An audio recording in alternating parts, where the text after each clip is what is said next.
말씀 이전에 있는 4장의 내용을 좀 간략하게 요약하고 가겠습니다. 4장은 하나님의 은혜에 다다르지 못하는 불의한 죄인은 행위가 아니라 은혜로 의롭다함을 얻는다라는 진리를 4장에서 쭉 다뤄주고 있습니다. 하나님의 구원이 행위에 대한 보상이 아니라 예수 그리스도의 행위에 대한 은혜로 우리에게 주어진다는 것입니다. 그러나 은혜라는 개념은 인간에게 이해할 수 없고 본성을 거스르는 그러한 개념입니다. 특별히 유대인에게는 더욱 그랬습니다. 그래서 이제 사도 바울은 아브라함과 다윗의 예를 들어서 믿음으로 말미암는 의, 믿음으로 말미암는 그 은혜에 대해서 설명합니다. 핵심적인 논증은 이렇습니다. 아브라함이 하나님 앞에서 의롭다함을 얻은 것은 믿음으로 말미암는 것이지 그가 할례를 받았기 때문이거나 모세의 율법을 알고 있었기 때문이 아니다. 가지고 있었기 때문에 그런 것도 아니고 지켰기 때문이다. 아니다라는 것을 말하는 것입니다. 이미 아브라함은 모세와 다윗 이전의 사람, 그리고 율법 이전의 사람이 아닙니까?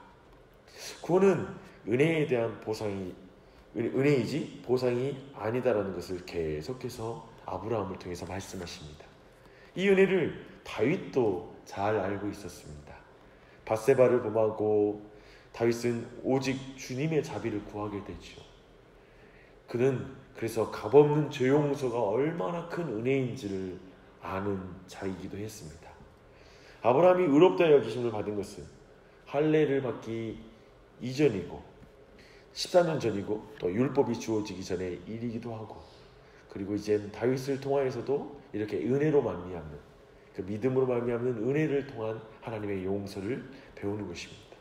아브라함과 그 후손에게 또한 세상을 유업으로 주시겠다고 하신 아브라함의 언약은 율법에 의거한 것이 아니고 믿음으로 얻게 되는 의를 또한 보여줍니다. 아브라함의 믿음은 바랄 수 없는 중에 바라는 믿음이었잖아요. 아브라함이 100세가 되었을 때 자신과 사라가 더 이상 생산해낼 수 없다는 사실을 명백해졌을 때, 그래서 죽은 몸과 같이 되었을 때 아브라함의 믿음은 약하여지지 않고 하나님의 약속을 의심찮은 것이죠. 하나님의 약속, 의심차자 오히려 믿음에 견고하여서 하나님께 영광을 돌리게 됩니다. 이것은 하나님께 대한 인격적이며 또 깊은 신뢰를 보여주는 것입니다. 이 믿음이라는 것을 성경이 계속 강조하는 이유는 이게 관계적인 용어이기 때문에 그렇습니다. 이제 하나님은 그 믿음을 의로 여기셨죠. 이렇게 믿음으로 의롭다 하신 아브라함의 믿음을 가진 이제 후손들에게도 이 동일한 원리가 적용된다라고 이제 말하고 있습니다. 우리 스스로 율법으로 말미암아 죽은 자 같으나 그러나 오직 대속제물이 되신 예수님이 약속을 이루실 것을 믿음으로 말미암아 우리가 의로워진다라는 것이 전체적인 내용의 핵심입니다. 하나님께서 행위와 보상이라는 체계를 가진 율법을 통해서가 아니라 믿는 자를 의롭다 하시는 이 은혜의 방법으로 죄인을 구원하시는 이유는 분명합니다. 왜 이렇게 하실까? 은혜만이 하나님을 하나님으로 인정하게 하고 섬기게 하고 영화롭게 하기 때문에 그렇습니다. 그리고 구원받은 인간의 편에서 볼 때 그 은혜의 방법만이 그에게 기쁨과 감사와 행복을 준다는 것을 하나님께서는 잘 알고 계시기 때문에 이 방법을 쓰는 것입니다. 만약 행위로 구원을 받는다면 어떻게 될까요? 우리의 행위에서 하나님의 사랑이 달라진다면 우리는 두려움과 근심과 염려와 어떤 묶임 가운데 하나님께 율법을 지키며 벌벌 떨며 나아갈 수밖에 없을 것입니다. 그러니 이 은혜로 말미암는, 믿음으로 말미암는 은혜로 말미암는 이 구원의 은혜가 얼마나 중요한지 모릅니다. 우리의 구원이 우리의 율법적 행위나 할례와 같은 외적 상징에 있다고 생각하는 순간에 우리의 마음속에서는 구원의 감격과 기쁨이 다 사라지고 말 것입니다. 오늘날에도 수없이 많은 봉사와 우리의 신앙생활의 외적인 것에 의해서 자신의 신앙을 증명하려 할 때 그 안에 구원의 기쁨은 전혀 찾아볼 수가 없는 것입니다. 사랑하는 여러분, 여러분에게도 이런 구원의 감격과 행복과 기쁨이 있습니까? 당신이 구원을 은혜로 여기고 누리는가를 보여주는 시금석이 바로 이것입니다. 구원의 감격, 행복, 기쁨. 우리 안에 그것을 한번 돌아보십시오. 이제 믿음으로 의롭다 여기심을 받은 사람의 삶을 좀 더 생각해 보는 것이 오늘 본문입니다. 그래서 바울 사도는 그러므로 라는 말로 시작합니다. 그러므로 이 말은 우리가 은혜로 말미암아 얻게 될 이 칭의의 축복이 가져다 주는 또 다른 축복들이 있다는 거예요. 그것들이 이제 뭔지 설명합니다. 칭의의 결과, 즉 의롭다 여김을 받은 결과 성도는 하나님과 평화의 관계를 맺게 되었다라고 말합니다. 이전에는 하나님의 진노의 대상이었지만 이제는 하나님과 평화의 관계를 누리는 우리의 삶이 되었다라는 걸 보여주는 것이죠. 적대적인 관계에서 완전한 반전이 일어난 것입니다. 성도는 하나님 앞에서 의로운 자가 되므로 이제 은혜의 보좌 앞에 담대히 나아갈 수 있게 되었습니다. 그래서 오늘도 이 아침에도 우리가 담대히 나아갈 수 있습니다. 예수의 이름으로 기도하라는 말은 뭐냐면 내 열심으로 내 간절함으로 기도가 하나님께 들린다는 말이 아니라 오직 예수 그리스도의 공로를 의지할 때 우리의 기도는 하나님의 귀에 다다른다. 그러니 그분의 귀에 다다르는 걸 직접 드릴 수 있는 유일한 중보의 이름이 아니겠습니까? 동일하죠. 더 이상 이제 우리에게는 정죄함이 없기 때문에 하나님의 사랑의 대상이 되었기 때문에 우리는 하나님 앞에 담대히 나아갈 수가 있습니다. 그는 더 나아가서 하나님의 영광을 바라고 이제 즐거워하는 존재가 우리가 되었습니다. 아담이 범죄하고 하나님을 두려워하여 나무 아래 숨은 이래로 죄인은 하나님을 즐거워할 수가 없게 됐습니다. 그리고 끊임없이 하나님을 피하여 도망치는 자가 되었습니다. 하나님 앞에 담대하게 나아갈 자가 없게 되었습니다. 그런데 이제 신의 은혜로 말미암아 우리가 하나님의 영광을 바라게 되고 또 우리가 하나님을 바라고 즐거워하는 자가 되었다라는 이런 모든 것은 굉장한 은혜입니다. 이것을 그냥 당연한 것으로 여길 수가 없는 것이죠. 이 은혜가 우리 모두에게 넘치길 바랍니다. 칭의로 말미암아 누리게 되는 또 다른 복들 중에 이 내용입니다. 그렇다면 구체적으로 하나님의 안에 있는 유익은 무엇인가? 우리가 칭의를 받은 유익은 무엇인가 할 때 만약 힘들 때 우리에게 어려운 일이 닥칠 때 하나님의 의는 어떤 차이를 만들까요?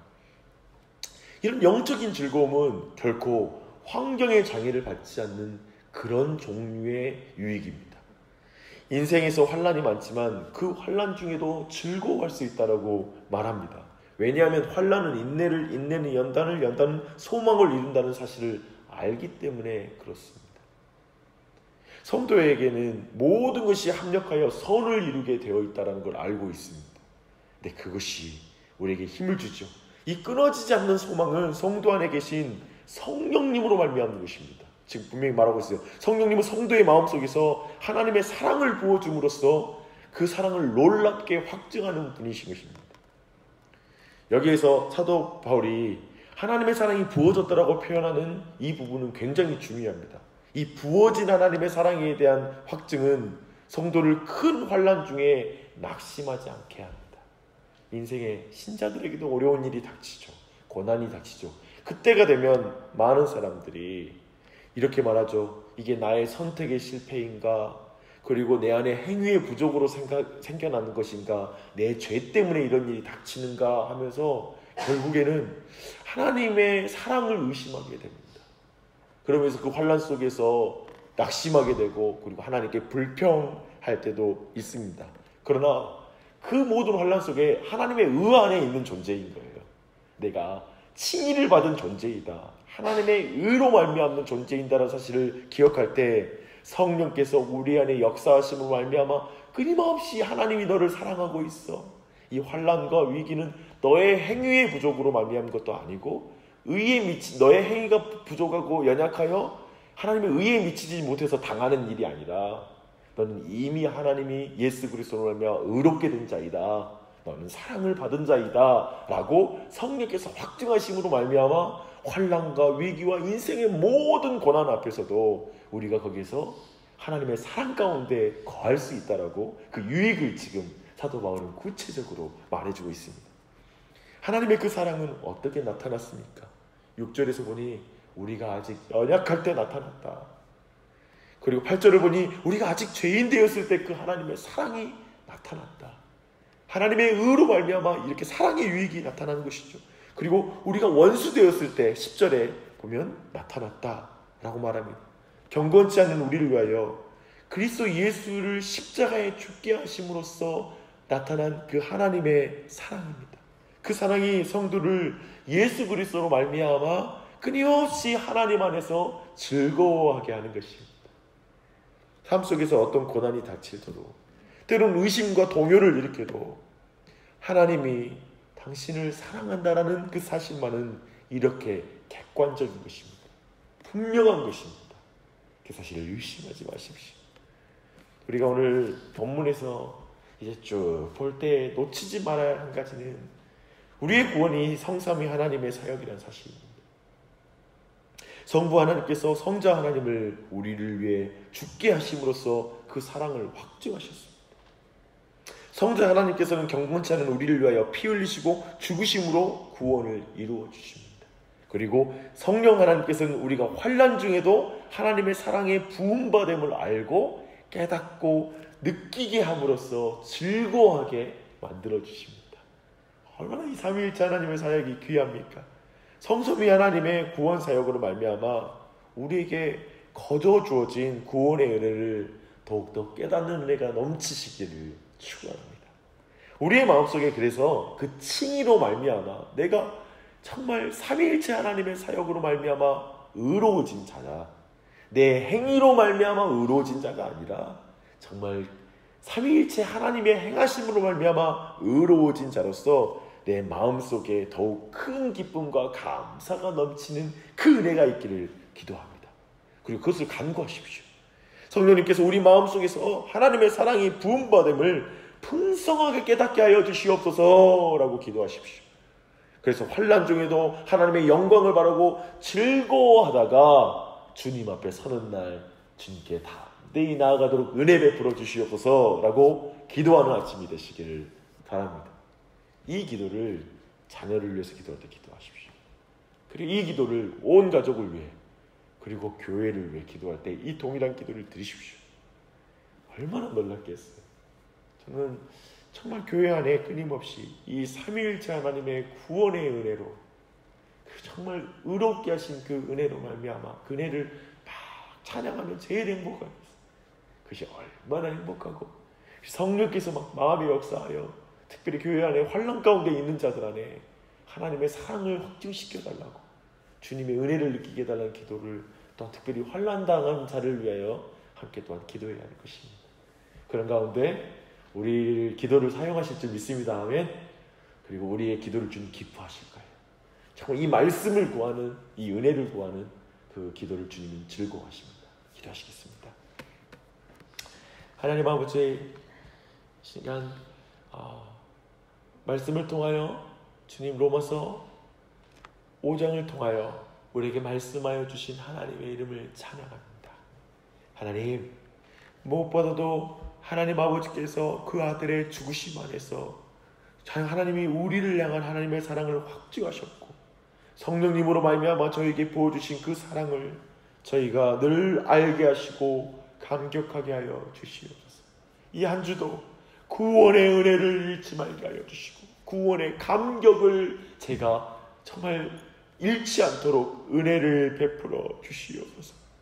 특별히 환난 중에도 하나님의 영광을 바라며 소망을 품고 즐거워하는 인생이 되게 하여 주시옵소서. 특별히 우리의 자녀들 가운데, 우리의 가족들 가운데 하나님 어려운 일이 닥치고 병이 닥치는 모든 상황과 정말 예상치 못하는 일들 속에서 또 악이라는 생각이 드는 나쁜 상황 속에서도 그 모든 일 가운데 선을 이루시는 하나님 아버지를 신뢰하고 끊임없이 성령께서 그 마음에 역사하사 하나님의 사랑을 확증시키고 말미암아 그 모든 상황 가운데 하나님의 사랑 안에서 하나님께 영광을 돌리는 삶으로 나아갈 수 있도록 인도하여 주시옵소서. 하나님, 이 칭의의 은혜, 행위가 아닌 하나님이 의롭다, 믿음으로 말미암아 의롭다 하시는 그 은혜가 가져온 모든 축복을 누리는 인생이 되게 해 주시옵소서. 그저 막연한 천국만 가면 된다라는 그런 믿음의 차원이 아니라 정말 의롭다 하심이 내 삶의 구체적인 삶의 영역에서 얼마나 큰 능력인지를 나타나게 해주시고 그 복음의 은혜의 능력이 이 한 주에도 나타나고 오늘 한 날에도 놀랍게 우리의 삶 가운데 나타나게 하여 주시옵소서. 모든 것에 감사드립니다. 특별히 이 한 주도 기도하는 자리에 모일 사랑하는 지체들 붙잡아 주시고 무릎 꿇고 기도할 때마다 주의 은혜를 보여주시고 더욱 하나님을 깊이 만나게 해주시고 칭의의 은혜가 충만할 수 있도록 은혜 베풀어 주시옵소서. 감사드리며 예수님의 이름 받들어 기도드립니다. 아멘.